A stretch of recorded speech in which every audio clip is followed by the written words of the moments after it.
Hi there, my name's Nell MacLeod and I'm Head of Music at St Ivo Academy. This is just an introduction to a short video about studying A-level music at the school. Hope you find it informative and it tells you everything that you want to know about the course, but if you do have any questions, please get in touch. My email address is going to be towards the end of the presentation.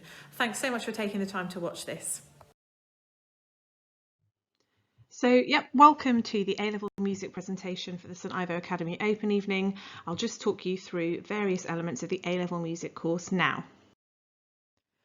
So I'm going to start with a course overview of the EDUCAS specification that we follow. We like this course the most because we feel it follows on really well from the OCR GCSE, and we like the range of different material that you get to cover within the course. As exactly the same as the GCSE, this is a 60% coursework and 40% written exam course. So you do your final exam at the end, which is worth 40%, and previous to that you have done both composition and performance coursework, adding up to 60%. The nice thing about A-level though is that you can weight more heavily either the performance or the composition element, depending on where you think your strengths lie, but together they will always add up to the 60%. The final exam covers three main areas of study. So here's a quick table showing you the coursework element of the course. As you can see, there's option A and option B. With option A, you are going to be a slightly stronger performer, so it's worth 35%, and you have to do a slightly longer performance of at least 3 pieces, but you only have to write 2 compositions. When they are combined, they're 4 to 6 minutes in length. With option B, you'll be the slightly stronger composer, so you'll choose to go for option B if you want to write 3 composition pieces, adding up to 35%, but they do have to add up to 8 to 10 minutes when they're combined. It does mean that you get to do a slightly shorter performance of 6 to 8 minutes of at least 2 pieces. As you can see, for the performance options A and B, there is a visiting examiner with this specification, which we really like. We think it allows for more expression in your performance. Sending off an audio recording just doesn't have the same effect, and we really like the fact that EDUCAS sends out an examiner each year who comes and watches you perform live and hopefully gets that real feeling of the live performance, which we think will add to more marks in that element of the course. As I said, in the final exam, there are 3 areas of study. Everyone in the country does area of study A, which is the development of the symphony, and this is much like the development of the concerto that we studied at GCSE. Then we get, as a school, to choose between areas of study B, C and D. These are rock and pop, musical theatre and jazz. And as a school, we choose between areas of study E and F. So E is into the 20th century and F is into the 21st century. So we end up studying 3 of these. We all do A, we choose from one of B, C, D, and we choose from one of E and F. So area of study A, which is compulsory for everyone who does this course, is the development of the symphony. We look at general symphonic developments through the classical and romantic periods, which you're already quite good at because you've done them at GCSE with our concerto work. And then we look at 2 set works, 2 different symphonies. One is a classical symphony by Haydn, his 104th symphony, and the other is a romantic symphony by a composer called Mendelssohn. This year with our Year 12, we've chosen to study the musical theatre element, which is area of study C. So I'm going to use this as an example of an area of study of the course that we might do. So with this one, we look at, again, the general development in the history of musical theatre, like song types, song structures, orchestral developments, the integrated musical and things like that. And then we look at 6 composers in detail. And these 6 composers are all really integral to the development of musical theatre over the years.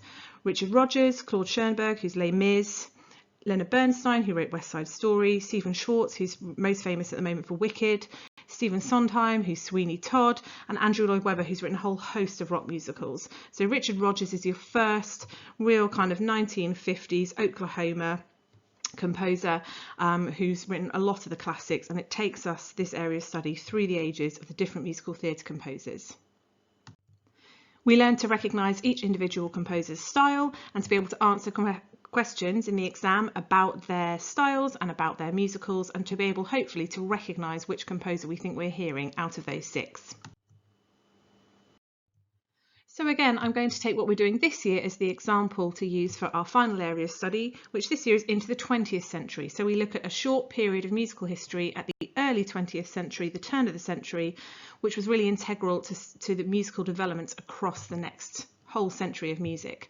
We look at 4 key styles: Impressionism, Expressionism, Serialism and Neoclassicism, all new styles to our GCSE students, but all really important in the development of music.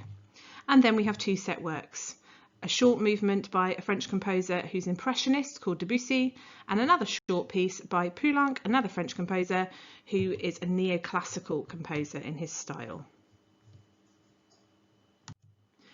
We use all of the knowledge that we've gained through the whole of these 3 areas of study, the symphony, musical theatre and into the 20th century, for our final exam.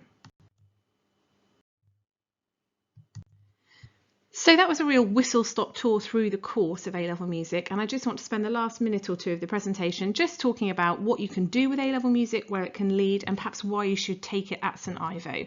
So first of all, A-level music really can lead anywhere. It works as your specialism, as your passion. If it's what you want to do, that's fantastic, but it can also work very well alongside other arts subjects like the drama, the dance, or as an accompaniment to pretty much any other subject really. It goes very well with maths and languages in particular.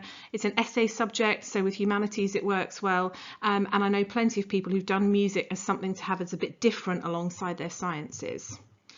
Pretty much every university from the bottom to the top of the country will offer some kind of music course. You can go for an extremely academic course at somewhere like Oxbridge, King's College London or Durham, or you can take much more performance-led courses at various places, or popular music courses at loads of universities around the country. You could take GCSE music and go anywhere. You could take music A-level and go anywhere, and you could do a music degree and go anywhere. I know people who did A-level music who are doctors now. I know people who did music degrees with me in London and are now lawyers. I know plenty of people who stayed within music and the arts industry, but some people do choose to go in a different direction, and even if you get as far as degree level, you really can take music in any direction. It's the kind of subject where it opens up doors for you because you work together as a team with people, it's creative, and it's one of those fantastic subjects that really develops you as a whole person. So it's a fantastic subject to take alongside any others.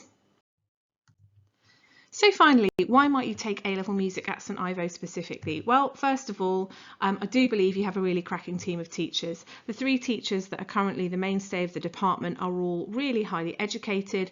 We've all been to thoroughly good universities and done music A-level and degrees ourselves. We are passionate about music education. We are passionate about music as a creative art in its own right. We really believe in the value of a rigorous but fun and exciting music education. It's a really nice course, it's varied, it allows for a choice of specialism in performing or composing, and it is an academic course. It allows you to get really, really good at the theoretical elements of music, as well as continuing with your performing and composing. You have nice small class sizes, allowing for maximum support and personalised teaching at the Ivo, which again is a real pull towards this place to do it as a subject. So that brings us to the end of this Zoom through the A-level music course. As you can see, my email address is just there. Thank you ever so much for taking the time to watch this presentation, and with any queries about the course, the requirements or anything else, please do get in touch with me, and I'm really looking forward to working with some of you in the next couple of years on A-level music.